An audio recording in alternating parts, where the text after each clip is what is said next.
நம்மளுடைய பாரத பிரதமர் அவர்கள் மார்ச் 1ஆம் தேதி புதுவைக்கு வர இருக்கிறார்.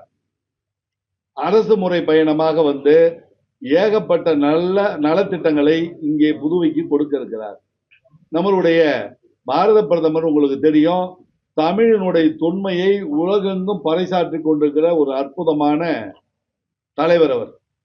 அதனால மக்கள் வந்து புதுவை, அதாவது தமிழக மக்கள் மேல எவ்வளவோ பற்று கொண்டவர் நம்மளுடைய பாரத பிரதமர்.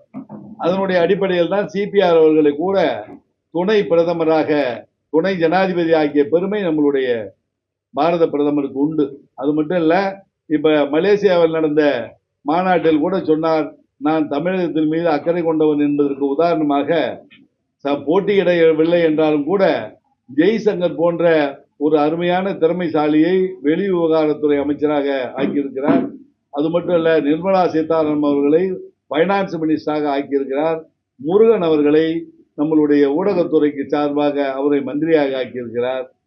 இப்ப கடைசியாக நம்மளுடைய சிபிஆர் அவர்களை துணை ஜனாதிபதியாக ஆக்கியிருக்கார்.